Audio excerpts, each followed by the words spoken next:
What's up, everybody? My name is Demetri Kofinas, and you're listening to Hidden Forces, a podcast that inspires investors, entrepreneurs, and everyday citizens to challenge consensus narratives and learn how to think critically about the systems of power shaping our world. My guest in this episode of Hidden Forces is Joseph Wang, Chief Investment Officer at Monetary Macro and the founder of FedGuide, an educational media platform that provides financial market analysis to investors and policymakers informed by a deep understanding of monetary mechanics and public policy. We spend the first hour of this conversation discussing Joseph's monetary and public policy frameworks, how they can help us make sense of the White House's trade policy, and the downstream consequences to financial markets and the economy that stem from these observations.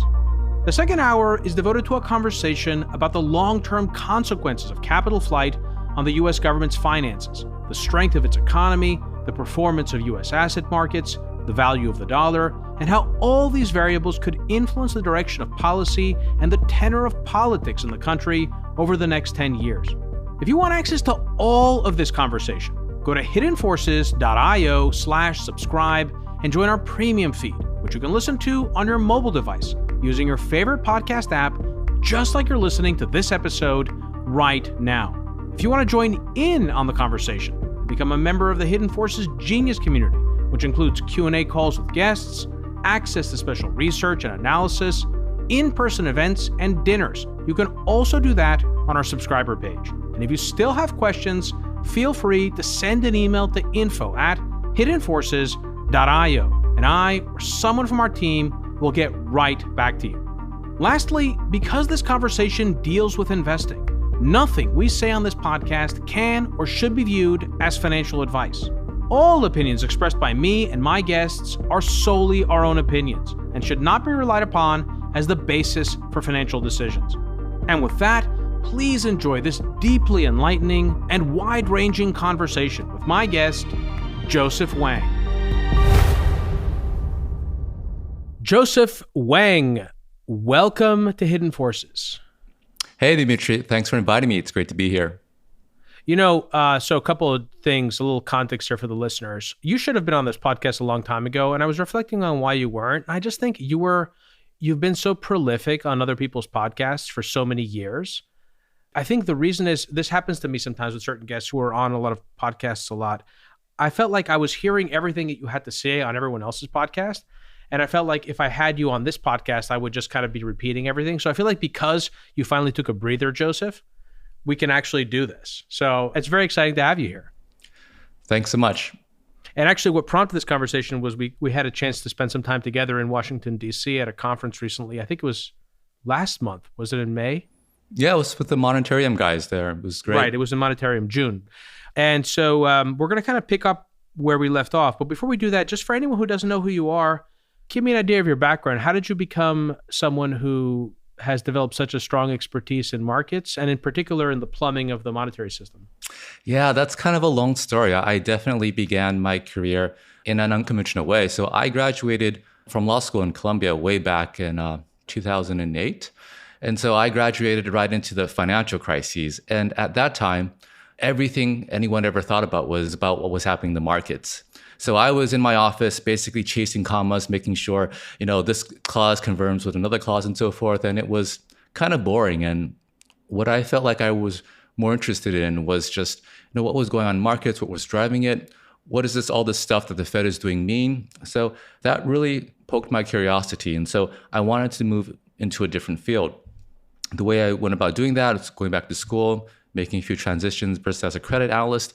And eventually I landed myself on the trading desk of the Federal Reserve, the open markets desk. And I was there in the money markets group and basically studying how the financial system worked. So at the Fed, you have kind of an inside view of how the financial system, you're basically at the center of it, right? So when anything bad happens, they turn to the Fed, who at the end of the day is able to provide unlimited liquidity. The Fed basically has the money printer. So when you're there, you can talk to a whole range of market participants from central banks to hedge funds, foreign banks, other government entities, and you get a really good inside view. And of course, you have tremendous amounts of confidential data. So I was there studying the financial system. It was fascinating and really good experience. But ultimately, the public sector is now a really good place to grow. And so I felt that I learned all there was to learn there and began to sit out on my own. And so for the past few years, I've been writing my Substack. I'm a registered investment advisor, and of course, a prolific commentator on the markets. And so it's really through that long experience where I kind of built the basics and continue to follow the markets avidly. How would you describe your experience working at the Fed? It was a tremendous learning experience, really. So from the outside looking in, there's a lot of things in the financial system, particularly when it comes to plumbing, that's just opaque. One is that there's not a lot of data availability, but also the truth is, from my experience talking with many market participants, no one really has a good sense of what happens because everyone only sees a segment of it. Only where you're at the Fed, when you can talk to many people at the same time, can you really piece things together. So it was a really good learning experience. So you were under Bernanke, right? Yellen. Oh, Yellen, sorry. All right, I have my dates wrong. So did you have any chance to get to know the chair? So I was in New York. I went down to DC to present on one topic to the chair once. And well, no, I didn't know him personally. He seemed like a nice guy. But when you're in New York, you deal mostly with the markets and it's a bit removed from what happens in DC.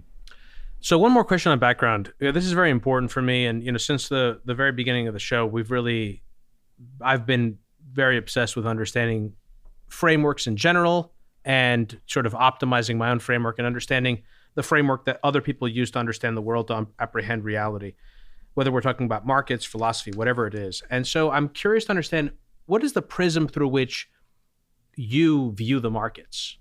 That's a really good question, because as you've noticed, many people have different ways of looking at the markets, and they all have some validity. Some people think of it, traditionally, say valuation DCF. Other people would look at options positioning.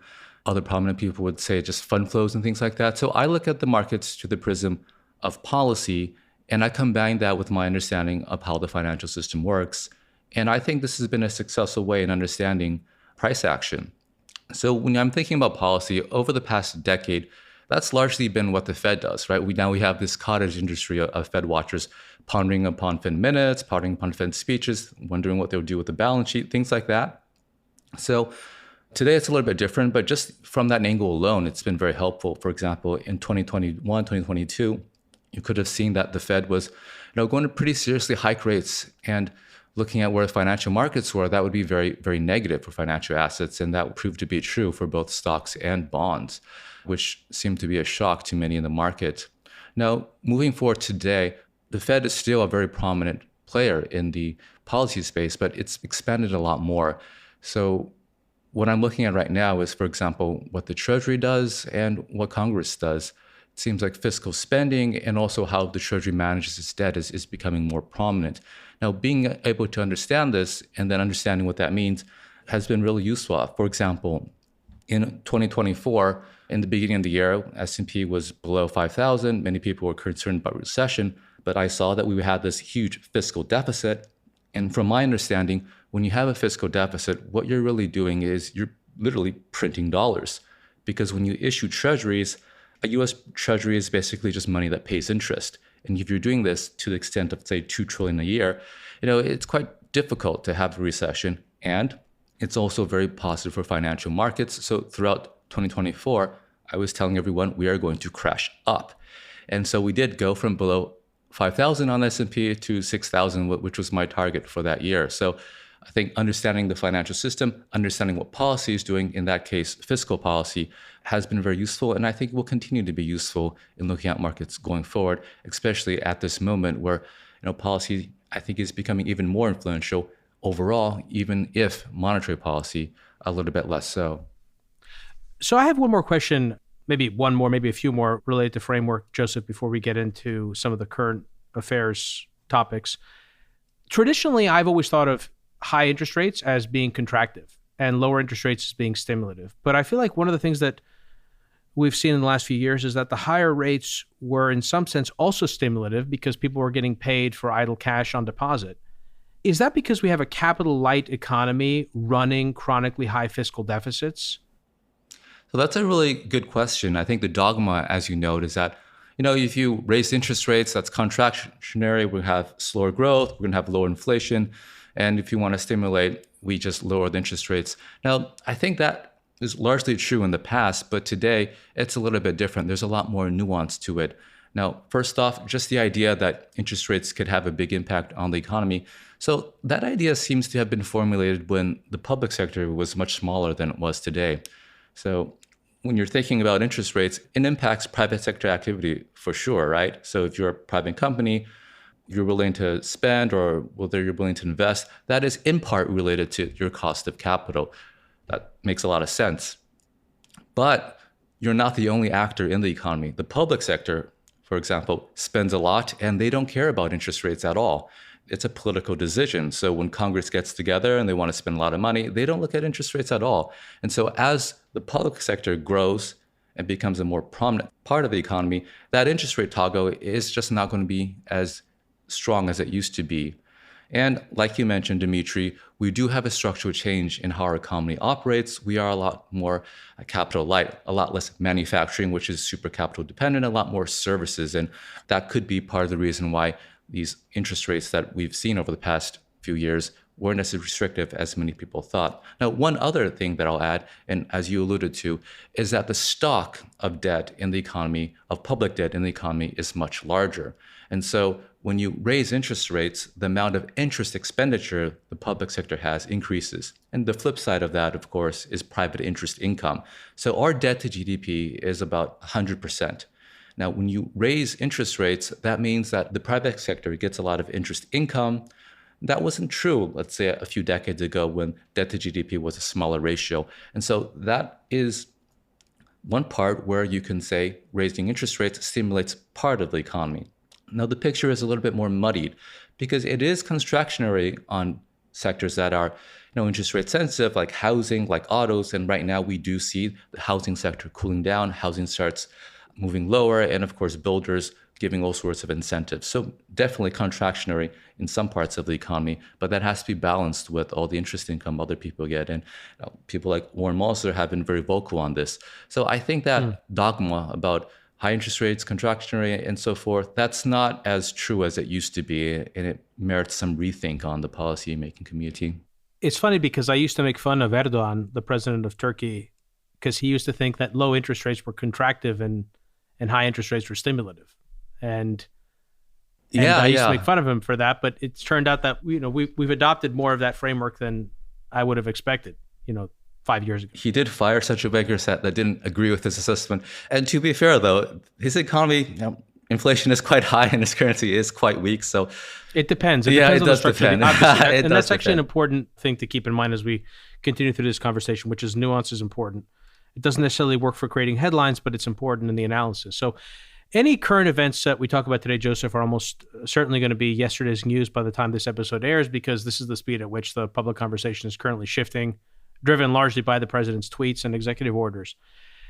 Having said that, how much attention do you pay to these sudden shifts in policy, the most recent of which included the latest trade war on Brazil, the 50% tariffs on copper, the new tariffs on Mexico, Canada, and the EU? And I don't know if you saw this, or I don't even know if I saw it correctly, but it seems that yesterday President Trump threatened 100% tariffs on Russia, which I don't even know what that would do, really. What kind of trade do we have with Russia?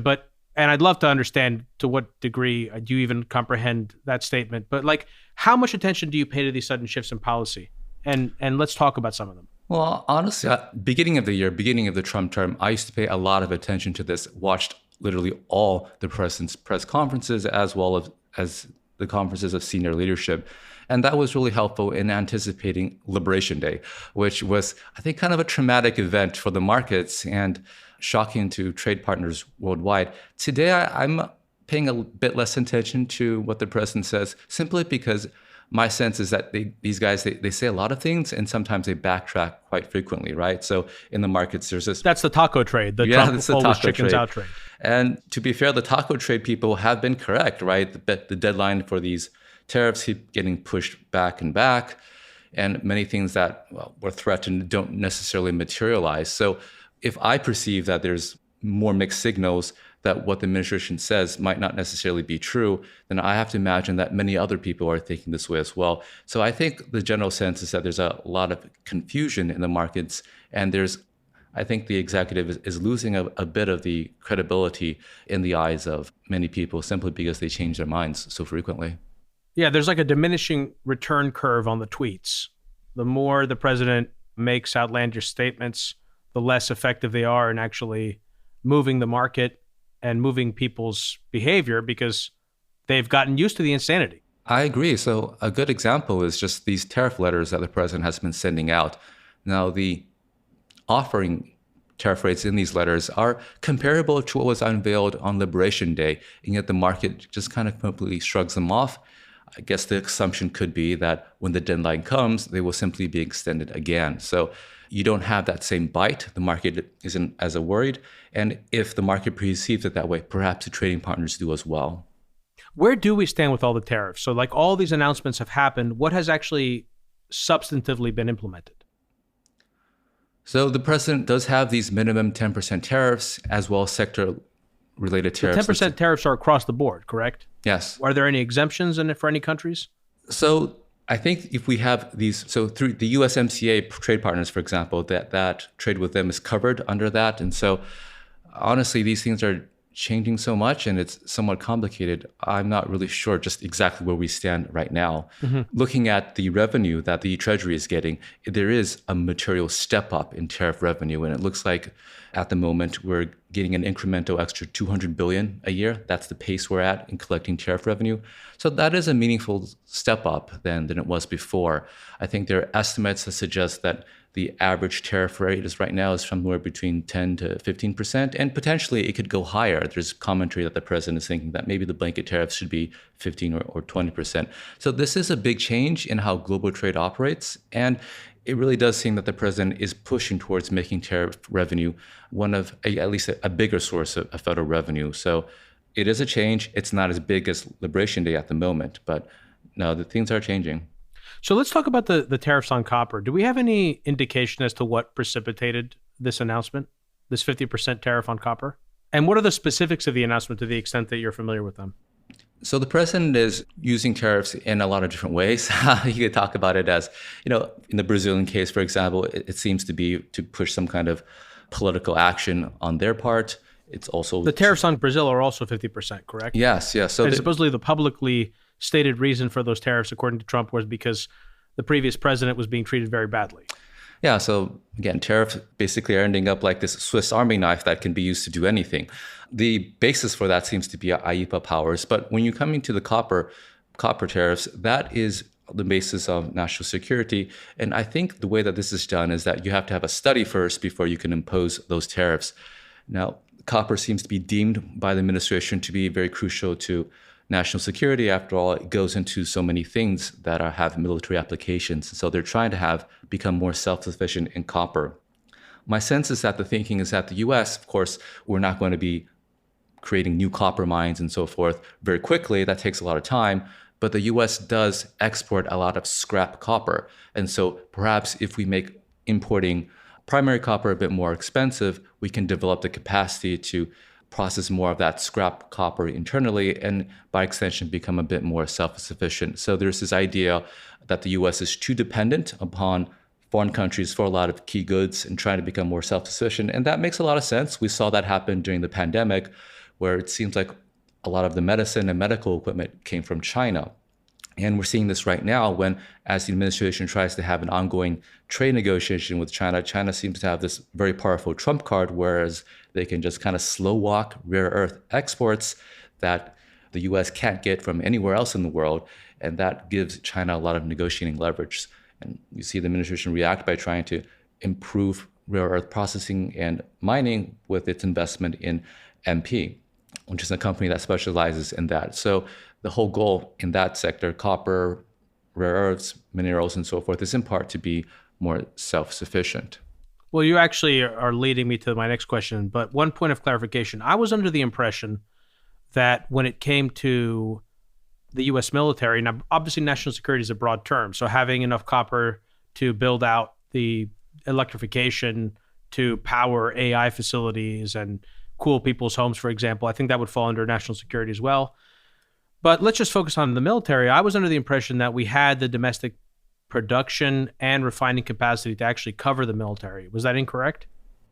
I'm not sure, but based on that order, they probably feel like it's not sufficient.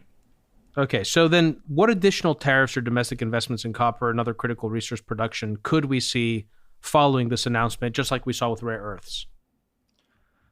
So what I hear a lot about is that this is a policy by the Trump administration, and they want to court investment in the US, and you have the big, beautiful bill to kind of back that up with tax incentives. However, these are very long-lived projects, take a lot of time, a lot of planning, a lot of capital. And if you have a new administration coming in, let's say in a few years, that could have a different policy priority, maybe all those investments you make today end up being bad investments because you can just resume imports. So I think the industry is in a difficult position in how to react to this. In the short term, maybe we could really just kind of beef up a little bit of our scrap copper processing or other capabilities. But I think the really big projects probably require more continuity in policy. And it's hard to get that at the moment when everything is changing so much. Right. I mean, that's the thing. And I feel like a lot of us have been waiting for that continuity, but we may not get to a point in the Trump presidency where companies and countries get enough clarity about the president's tariff policy to feel confident about where they stand vis-a-vis the United States. Well, there are whispers of a third term. I don't know if that will happen. I've heard those. In some cases, not whispers. I think Bannon has been consistently saying something to that effect. I think he has some kind of phrase that he uses, like when the president is reelected, I think he says. So let's say we did get more clarity. Much of the damage has already been done. What are the changes to the global trading system that you think are already baked in, but whose effects we won't see for years and in some cases, maybe even decades to come? So like we were discussing, because there's not a lot of clarity, it's probably hard to make those structural investments to make the U.S. self-sufficient that the president would like, and I think we could all agree on would be in interest of national security. So in the short term, it seems like we're just going to have to live with higher tariffs. And so who pays those higher tariffs? That's a really complicated question. So it can be paid by the exporter, it can be paid through lower margins in the importer, and of course, at the end of the day, it could also be paid from the consumer. Who actually pays it is really going to be sector specific, and it's really hard to know ex ante. So if you look back to what happened in 2018 when Trump made his first trade war with China, looking back, I've read studies where people went through and looked at prices of over 100,000 goods that are traded on the internet. And their conclusion was those 2018, 2019 tariffs were largely paid by US companies who just had lower margins. So that is one possibility that it could happen. Fast forward to today, we are in a time where consumers are just getting off a bout of high inflation. So maybe companies feel like they can raise prices and have the consumer bear that. And there's a survey by the New York Fed that shows that a very large fraction of companies feel that they can pass on those tariff costs to the consumers completely. But you also have other sectors, for example, Japanese automakers that have been very clearly bearing basically the entirety of the auto tariffs. So if you look at auto export prices from Japan to the US on a year-over-year basis, they've declined by 20%, which is coincidentally basically the 20-some% auto tariffs that the US is putting on autos imports globally. So in that instance, the Japanese exporters are eating all of the tariffs. So this is a complicated question. You may have inflation, you may have lower profit margins, or foreigners could just eat it. So how that plays out is something we're going to figure out in the coming months. But in terms of global trade, I think it makes the US a little bit less reliable trade partner, especially things are trading so much. So you do see a lot of countries trying to get together and work through alternative trading arrangements. Canada, for example, there's a push to try to have closer ties with the EU. And the EU, there are even people there who think, we should not be such close friends with the US, maybe we should be closer friends with China. So you have this strategic movement going on. It's hard, I think, to make that, how durable that is, it's going to depend on US policy, but I think it's really hard to break away from the US simply because we are the largest consumer market in the world. We are basically the client, and all these other countries there, they all want to sell to other countries rather than buy. So it will be hard for the world to change significantly, but I think the way policy is going here in the US, we are doing everything we can to try to encourage that change. Indeed, that's actually what we are doing, whether we intend to do it or not. So what do you think are some of the longer term downstream consequences of these changes for the purchasing power of Americans through perhaps persistently higher tariffs, higher input costs to manufactured goods, and I think chiefly a lower dollar. I think the upshot is that the Americans overall will have lower living standards. But that, okay, to be clear, there are good things and bad things to it. The way that I think this is pretty clear is that the US overall imports about $3 trillion of goods a year. That's just on a gross basis, not just the net trade deficit, which also has to take into account US exports. But if you're importing $3 trillion of goods in a year, and now you're having tariffs, basically we're going to consume less of imported goods. So again, it's basically like a tax. And so if you consume less, your material living standard will decline. And of course, the way that we pay for a lot of these goods is just basically by giving them dollars, which we can just print. So I think that is going to be a direct impact. However, you also have to look beyond that and saying if imports are more expensive, then you're going to have people in the US who are going to be able to expand their market and take market share from foreign imports. And there are stories about that where small manufacturing businesses are expanding because now they get a lot of people who don't want to pay for those more expensive imports now and are choosing instead to buy domestic. So there's going to be a reshuffling, a rebalancing. And I think it could be good for some sectors of the economy. But overall, this will be, I think, an impact on living standards on aggregate. So the opposite side of a current account deficit is a capital account surplus. And U.S. capital markets in the U.S. have benefited enormously from being at the center of the global financial system, especially during the last 30 years of trade liberalization and hyper-globalization. What do you think are the consequences on U.S. asset markets and U.S. capital markets to a reversal in the flows that we're describing here in terms of trade and a reorganization away from the United States? So I think this trade stuff is very obviously going to have an impact on dollar assets. So it's going to have an impact in a couple ways. So the way that the world is set up right now is that the US buys a lot of goods and services from abroad and pays for them by exporting dollars. Foreigners take those dollars and they go and they buy US assets. They buy all sorts of things, treasuries obviously, but also corporate debt, equities. And so if you kind of reduce this flow of dollars, you could have less demand by foreigners for dollar assets, and that could put downward pressure on dollar assets. Now, the second thing is that, and we see this from a geopolitical stance already over the past few years, is that by having all these changes in trade policy, there's a perception that the US is not as a friendly country as it was before. So this is something that's started a few years ago, even during the Biden administration, when during the Russia-Ukraine conflict, the Biden administration basically froze the Russian reserves. You can think of it as a bank basically denying you access to your bank account. And that policy shift made countries, Russia and maybe friends of Russia like China, be a little bit wary of having too much exposure to US capital markets. And so you see right now that the People's Bank of China buying a lot of gold. So to the extent that stayed there, that was not good. But now that we're kind of expanding what we're doing with foreign policy to even closer allies like Canada, like Mexico, like the EU, that I think overall is creating more of a perception that the US may not be the great capital destination that it once was. Now, there was even whispers in the BBB bill that there was something called Section 899, that it was ultimately a tax on foreign capital. That was negotiated away. So there was market reaction and Secretary Bessent took that out. But that kind of shows you that there's kind of a zeitgeist shift in Washington in how foreign capital, foreign investors are perceived. And so I think that all adds up to a climate where the world is maybe a little bit less confident in having so much dollar exposure. Now, we've seen the dollar weaken 10% this year, and there are articles going around showing that it's the worst start to the year since 1973. That's in part, I think, driven by all this trade tension, but there are other two very big pillars that are driving it as well.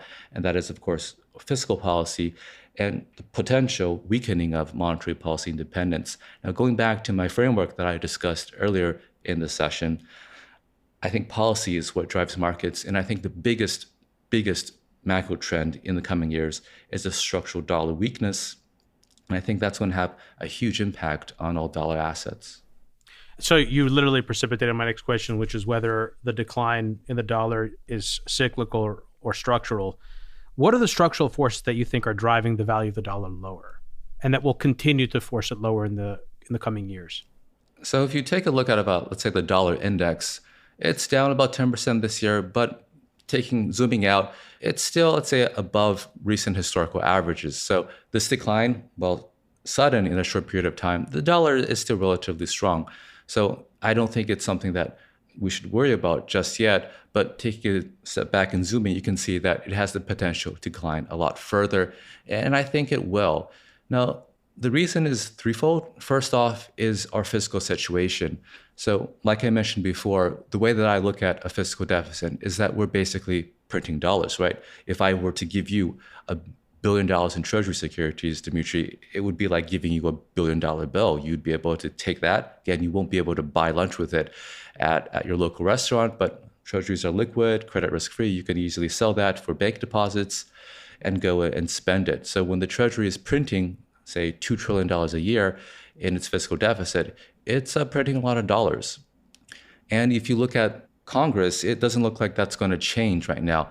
Heading into this year, I had high hopes that we would actually shrink the fiscal deficit. You had Secretary Bessent give us a 3-3-3 plan that suggested a 3% fiscal deficit. You had Elon being a prominent member of the Trump administration in the beginning with his Doge efforts trying to shrink government. And that didn't seem to be effective. And now the big, beautiful bill shows that Congress is just going to keep spending and spending. I think from my sense, from conversations with people who are close to this, it's just basically there's no forcing mechanism to stop spending, right? So if you are a member of Congress, the way that you get elected, the way that you retain your support is by being able to deliver to your constituents, so giving them stuff both at home and, of course, your corporate sponsors as well. So there's this widespread bipartisan effort to just keep spending because there's no reason not to. And if you look at the breakdown of the U.S. fiscal situation, you can see it's actually quite difficult to stop. There are three big parts of it. One is interest rates. Again, the U.S. is not going to default on interest rate payments, so that part can't be touched. And with interest rates right now where they are, it's becoming a larger part of the fiscal deficit. You have mandatory spending, which is Social Security, Medicare, stuff like that. That's very, very difficult to cut, just politically impossible. And lastly, you have these discretionary spending, which is stuff like military expenditures, salaries, and so forth. And it looks like the world is heating up geopolitically, so that's not going to stop either. So if you can imagine a world where we can just continue to have a 6-7% fiscal deficit for the foreseeable future, yeah, that's very obviously dollar negative. And just for a frame of reference, there's no country in the world that can do this. If any other country had this, persistent fiscal deficit, their currency would sell off a lot, their bond yields would be a lot higher. A country that's somewhat close is France, and you already see that French oats yields are going higher. But of course, they're part of the broader European Union, so you don't see as strong a currency impact. So what the US is doing is truly exceptional in its fiscal deficit. And it's kind of surprising that we've basically just socialized it, but it is what it is. And that's, I think, very dollar negative, simply because it's forecasted to continue indefinitely. I think the other thing that's super, super negative for the dollar is there is potential for a weakening of monetary policy independence. Now, this can be done through the Fed, or it also can be done through the Treasury. Right now, we have all sorts of talks that the president is unhappy with Chair Powell and would like him to be replaced. Now, I'm not sure why the president is unhappy with interest rates where they are right now. Stocks are at all-time highs. It seems like that would make many people happy. But his public commentary suggests he would like a 300 basis point cut in the Fed funds rate, which is a lot, but the president typically shoots for the moon and settles for something less. So in any case, he wants the Fed to cut rates. Now, there was a lot of commotion earlier in the year where there was threats of maybe him firing Chair Powell, and the market reacted poorly, but that misses the bigger picture in that Trump will eventually get his own Fed chair. Chair Powell's term ends next year, and so Trump will get his own Fed guy. So there's a lot of news right now that maybe the people in the administration are finding a reason to try to get rid of Powell. The only way you can get rid of Fed chair is for cause, and there's some people drumming up, finding reasons, saying perhaps Chair Powell did not manage the $2.5 billion renovations in the Fed building properly, and so that's caused it to be fired. I don't know if that will actually go through, but it does tell you that This is different than how the US used to behave. The US for the past few decades, not always, like before the 1950s, there was no monetary policy independence, but for the past few decades, there largely was. So the US is changing in how it conducts monetary policy. And, if you are going to systemically have rates lower than they otherwise would be, that's obviously dollar negative. You're printing a lot of dollars through treasuries. Usually you could have the interest rates to encourage people to hold them. But if you also structurally shift interest rates lower, that's going to be less reason for people to hold that.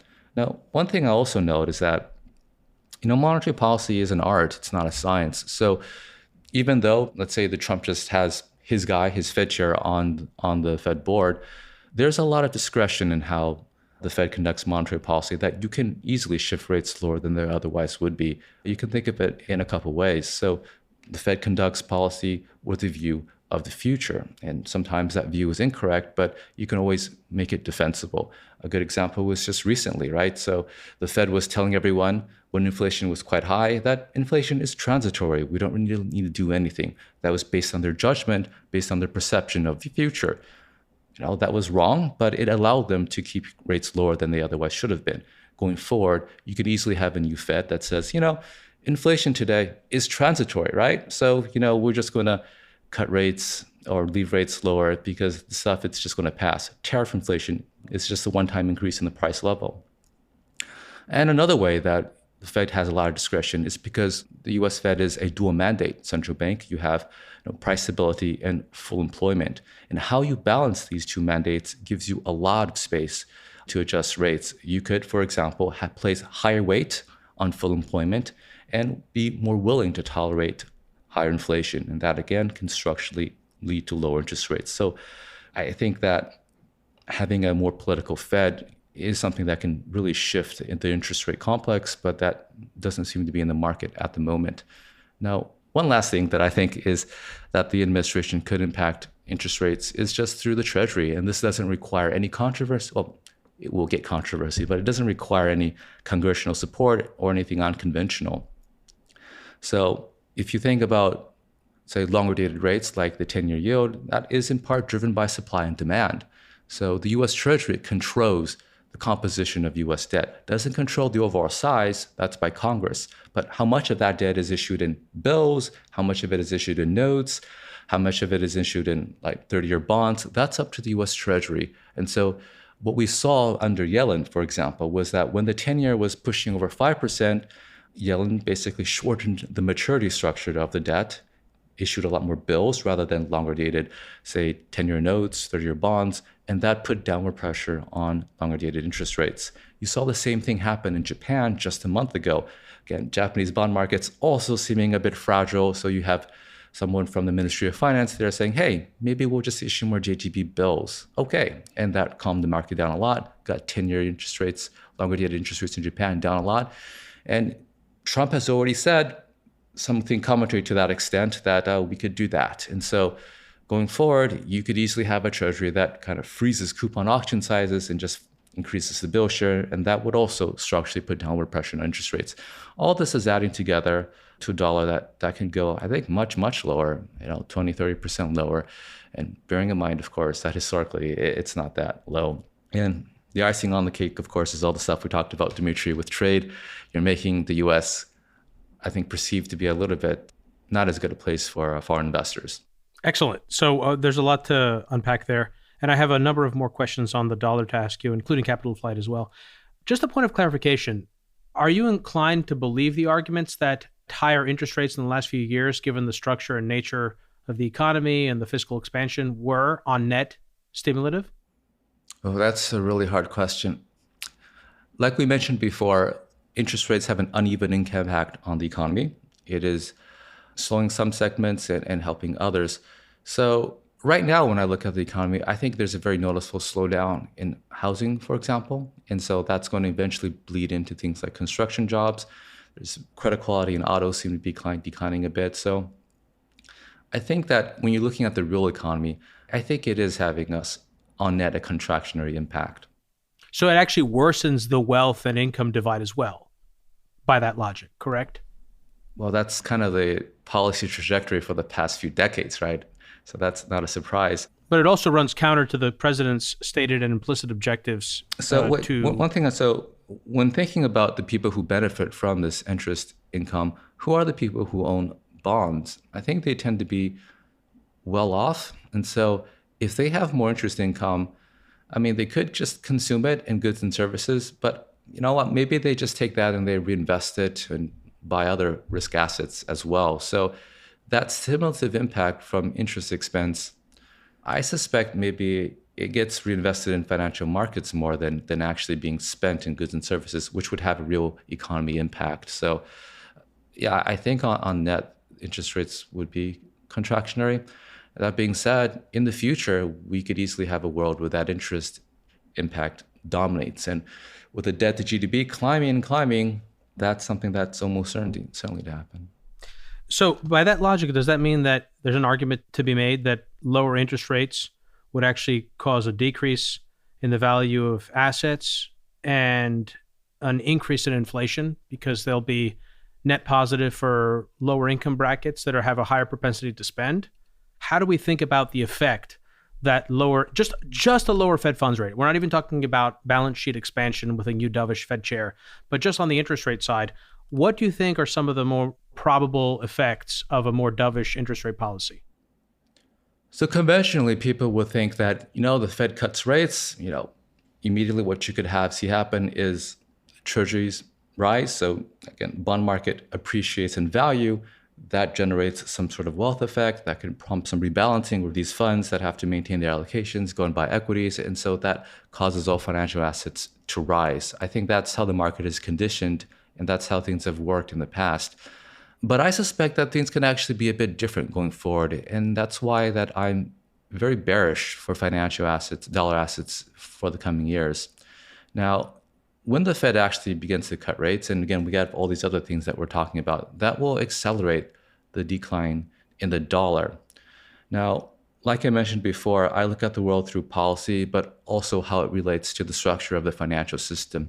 And one thing that I've noticed is that over the past few years, the foreigners have become highly, highly exposed to dollar assets. And that's no surprise. We have really cool stuff in the US, right? We got AI, we got big tech, we got NVIDIA, and those things have done super well over the past few years. Not only that, until recently, the dollar has been appreciating. So if you're, say, a Japanese investor and you bought NVIDIA a few years ago, well, of course, NVIDIA, price appreciation. And on top of that, the dollar appreciated, so you're getting a double play. So what's not to like?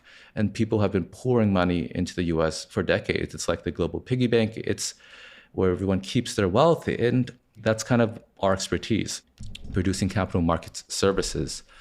But let's say that you are a Japanese investor. You look at things both in price appreciation, so price of stocks, but also through currency. When the Fed begins to cut rates, and maybe it cuts rates a lot because we have a new Fed chair that is under orders to do that, you could be losing a lot on the currency aspect. And that could spur you, on top of concerns about, say, US policy, to just rebalance your exposure a little bit to the US.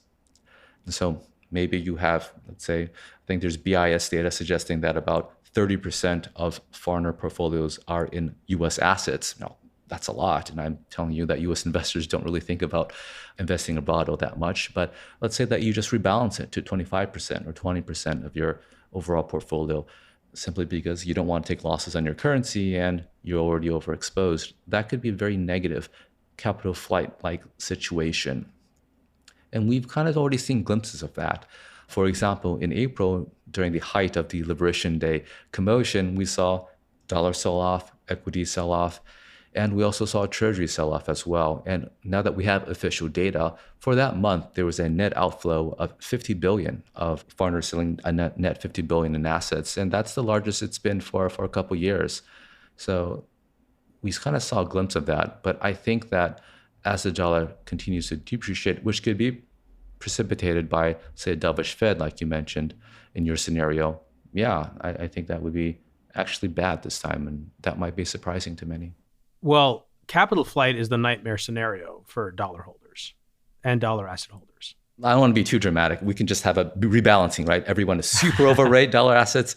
And then, just going from super overweight to maybe just Okay. Fairly So overweight. fair enough. Let me just restate it and say again, to reiterate a point, that the United States has chronically depended on running a capital account surplus.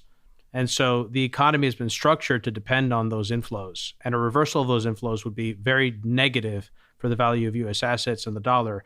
And we're going to, again, capital flight and sort of the potential for a doom loop where capital flight leads to austerity and a recession. And then we can throw in AI and the possibility of a white collar recession where we see the service sector and the white collar workforce, and especially younger people, begin to experience a chronic uphill when it comes to employment that the blue collar workers experienced in the 90s is something that I think also is worth discussing, as well as the radicalization of the Democratic Party along the lines that we've seen with the Republicans. The Republicans had their moment in 2016. I think the Democrats are really set up for a similar type moment in 2028, but again, I don't know to what degree you want to speculate on that, but I'm going to certainly ask you about it.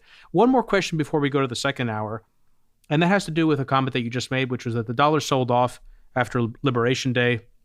But recently, with the announcement of some of these other tariffs, we've actually seen a strengthening of the dollar. I'm not saying that the reaction is causal, but what would you say to the argument that the dollar has sold off pretty dramatically and it's due for a cyclical rebound at this time? Do you have a view on that at all? So I think you make a very good observation. So just this past week, we're recording this in mid-July, President sent out these... July 15th, to be clear for listeners. President sent out these tariff letters, and the dollar seemed to strengthen a bit.